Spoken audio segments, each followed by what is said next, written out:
What makes a video game more enjoyable? Loved them both, but for different reasons. I would argue that they are very different games. Sekiro has much faster and harder combat with focus on high health, hard-hitting enemies requiring parrying and dodging, whereas God is more focused on techniques, stances, and strategy, with the majority of enemies able to be killed in just a few hits if done correctly.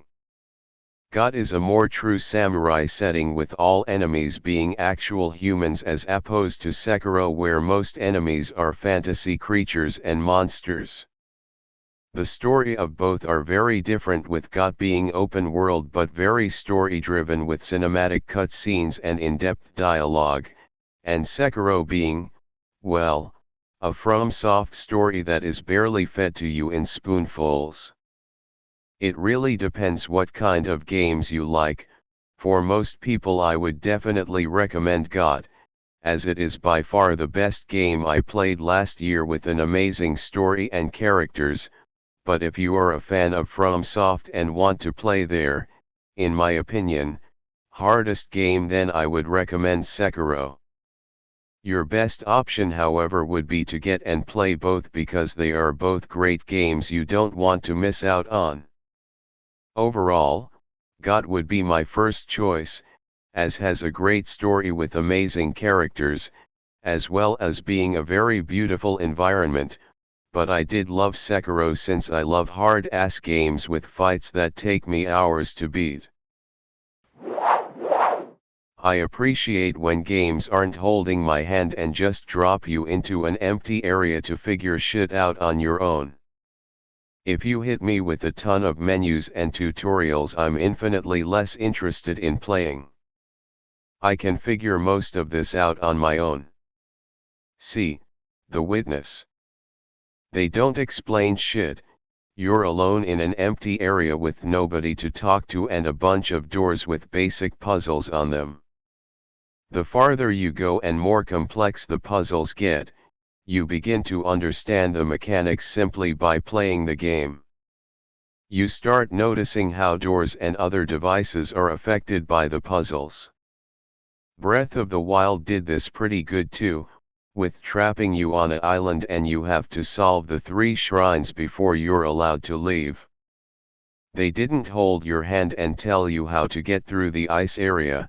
You figure it out by exploring and learning the recipe for a hot drink. Wizardry 7, an old game, drops you off in the middle of nowhere and doesn't give you any guidance. If you head north, you die or fall asleep in a field of flowers. You head south, you die to forest monsters. You head to the nearby city and the guard won't let you inside. Then through exploration you find your first dungeon, and at the end you get a password that will get you into the city. Love it? A meaningful balance of risk versus reward. I'm not saying every game needs to be Dark Souls, but I have trouble getting into a game when the stakes are almost non-existent. I was playing Dead Island for the first time, because I am very up to date on the latest games. The game's age aside, it was an absolute blast impaling zombies with various kitchen implements. Then, I died, and after a 10-second respawn timer, my character got back up with full health in the same place they fell, with all the enemies they'd killed still gone. Even the boss monster, who I'd gotten to half health, kept that damage registered.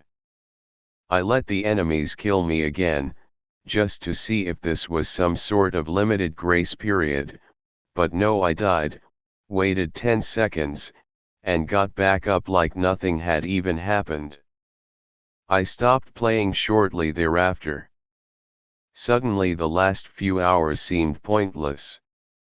I hasn't been locked in a deadly battle for survival, barely scraping by thanks to a thrilling combination of wits, skill, and bald-faced luck.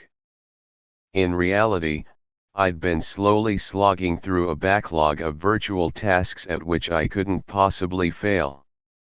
Literally, the only thing actually being demanded of me was time.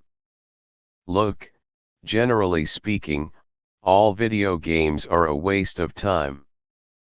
But nothing makes me more agonizingly aware that a game is a big old time sink than discovering there are zero consequences for failure. Hilariously, the risk vs reward balance is something that The World Ends With You and its sequel game does really well. When you go to do any non-boss battle, you can chain up to 4 fights in a row with no break to reset health or stamina. The more fights you chain in a row, the more rewards you get. But there's also a neat mechanic when it comes to levels too. You can set your effective combat level to any level from 1 up to your current level, and you set it very easily in the menu and can change it on the fly. So if you're grinding for loot, you can set your effective level to 20/40ths, you get more rewards for being more levels below the enemy's current levels, and chain 4 fights in a row and get a ton of loot and EXP that way. Or, if a fight is tougher, you can set your level right back up to 40/40ths and be stronger going into the fight, but get fewer rewards and less EXP for it. There is a balance to be struck here. Too much hand-holding feels excessive. Too little and you'll be wondering what to do or where to go next and constantly looking up guides. As a kid, when I had all the time in the world to play, I could always remember what I was meant to be doing in a game. As an adult with far more games to play and far less time to play them, I'd be frustratingly lost without things like waypoints and quest logs. I can burn out on a game and not play it for 6 months before coming back to finish it off. When I get back on it, I'm completely lost as to where I was up to and what I'm supposed to do next. I had to resort to making my own notes for the NPC quest lines in Dark Souls 3, as that game has zero hand-holding. Without notes, I always forgot to go get Sigward in the area with Pontiff because you had to run past the entrance to the next area to get him, and so missed him if you just explored naturally, as once you progressed through the door he moved on. When I looked up the steps for the Dragon's Homecoming ending in Sekiro, I was baffled how anyone discovers this stuff. There are 15 separate steps and some are only completable before certain points in the story. Talk to an NPC before completing a certain step and that's it, you're locked out of that ending. Use an item on yourself instead of giving it to an NPC and you're locked out. Hell, you even have to backtrack to an area you already cleared to acquire an item that wasn't there until you spoke to an NPC. Not worrying about what other people think of that game.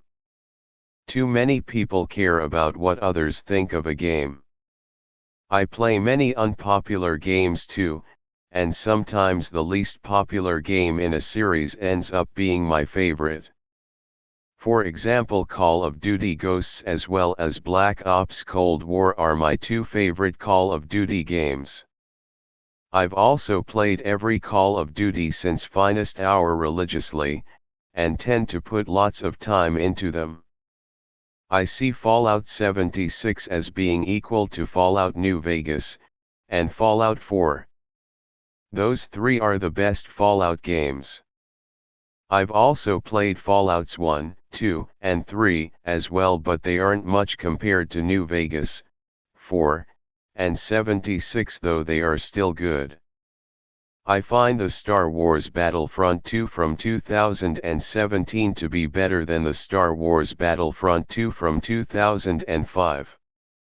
I even grew up playing the Star Wars Battlefront 2 from 2005, but the 2017 one is still better to me.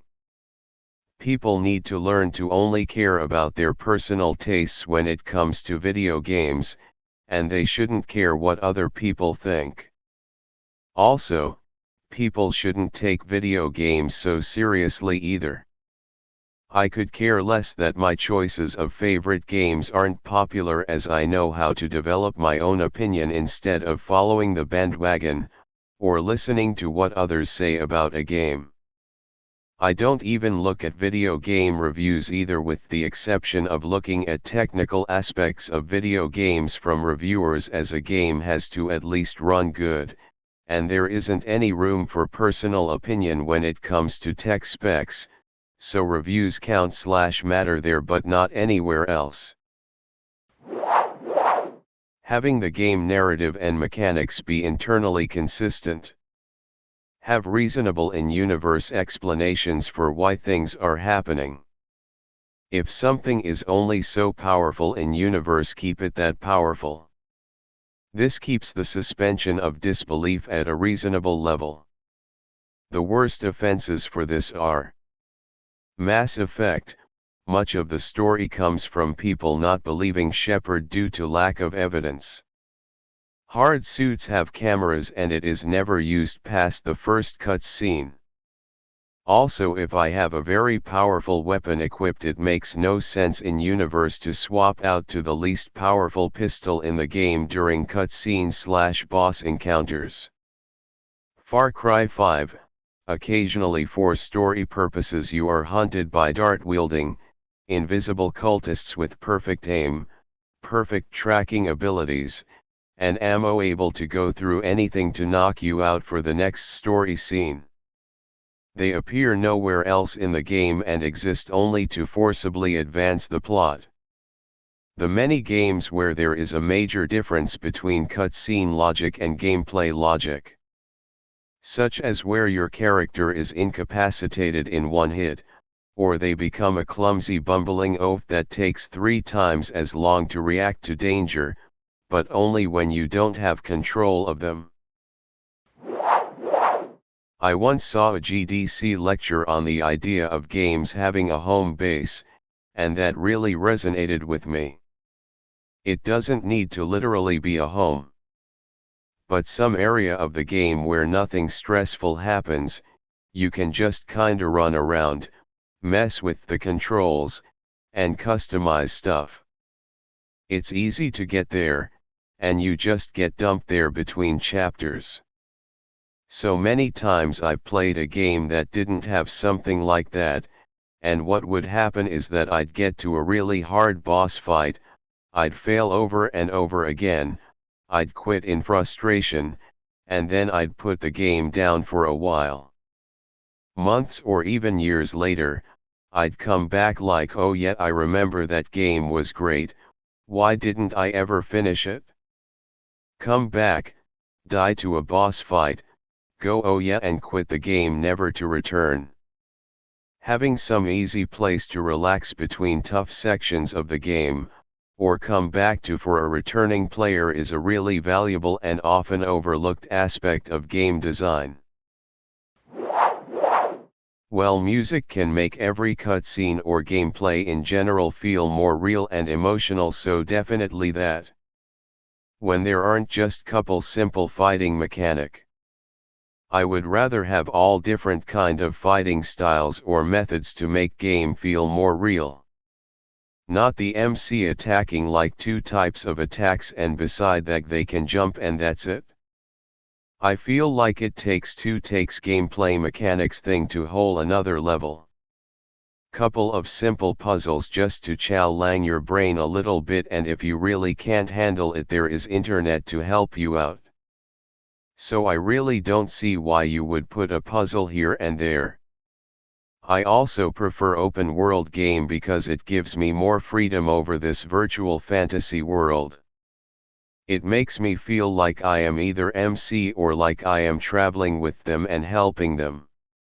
However, that's just my personal preference. When there's no mechanics to stretch the time of the game. I'm a college student, and have been forced to play video games like a father, maybe an hour total during the week, and if I deserve it, about 5 hours on a Saturday to really relax and reset. Those hours are valuable to me, so if your game is 20 hours long, just let it be 20 hours long. Don't throw away the fun of the game, and our time, by adding 10 hours of copy-paste side quests. I think game designers should boil the game to the simple question, what is the fun coming from, and produce as much of that as possible. For example, Far Cry would be an incredible series if it was like 50 outposts, and your only goal was to make them all burn, however you wanted. For me, that was the fun, finding weird and creative ways to kill every malaria-infested guerrilla fighter who dared to protect their turf against me. Did I play the game to collect scrap, drive a boat for 1.5 hours, in one mission alone, or go virtual fishing? No. I get more hours out of a game that's fun the whole way through than I do with a game where there's more content, but I quit from boredom. Edit, I'm talking about how valuable my time is, while I just spent the last 20 minutes typing this out when I should have been studying. What a dumbo. Easy mode. I'm all for challenge, but for the most part I want those challenges to come at my pace, and many games don't exactly do a good job with ramping up challenges overall, and sometimes hard mostly just means fights and stuff take a lot more time without necessarily being harder or requiring a higher skill. It does depend on the game of course, but often I'll start a game on normal or hard and then move to easy mode to finish up the story before then going through and doing end game challenges back on normal or hard. Also, just generally, being older and having more responsibilities now, it's less common that I really have the time and inclination to devote enough hours to a game to really master its mechanics anyway, but I still want to see what it has to offer and opt into challenges at my pace, which easy mode tends to enable. The right amount of features. I think the Assassin's Creed franchise, at least the early games, show the issues of packing in too much. Assassin's Creed 2 has fighting and climbing/travel plus the puzzle/clues with the Animus. You got to choose how to do things with limited influence. One of my favorite games, got all of the achievements for it on Xbox. Assassin's Creed Brotherhood is basically more of the same with the Assassin's Guild mini-game, which is meh and my least favorite addition, 100% synchronization. It unlocks more missions and items, achievements/trophies if you play the game how the game tells you to play it.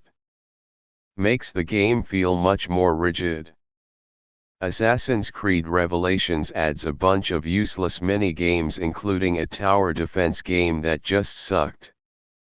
Assassin's Creed 3 adds crafting, hunting, gambling, captaining a ship, and most of these seem incredibly tacked on. I liked all of these games, even elements of the original, but felt as more was added, the more tedious it felt getting through the game. Gameplay can be literal dog shit, but the story must be fucking great. Spec Ops, The Line is a prime example. It's short, controls like absolute shitpile set on fire, has overblown motion blur, and camera that is so extremely disorienting it fucks you up even in calm cutscenes. But, considering the story, it's extremely fitting. It's frantic, crazy, dizzying, and makes you want to throw up, because that's what the entire game is trying to achieve. War is not fun. Going from cover to cover in the middle of a firefight is an extremely dangerous task that can get you instantly killed. And the whole story of the game requires that experience to make you nauseous with the things that are happening around you. Regular modern military FPS like MW2 would just write the story, and then create the gameplay. Spec Ops, the line has those two working together to make the worst experience possible. Major spoilers for the entire game, don't read if you haven't played, the ending reveal is to make you even more sick with everything that happened. You were the bad guy all along. You ordered the bombing that killed the civilians with white phosphorus.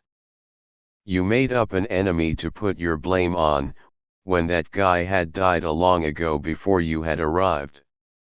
After Lugo got hanged, you could have just shot warning shots in the air to make the civilians run away, but the thing most players decided to do was to go full no Russian and just kill every civilian in your sights, out of blind rage and revenge.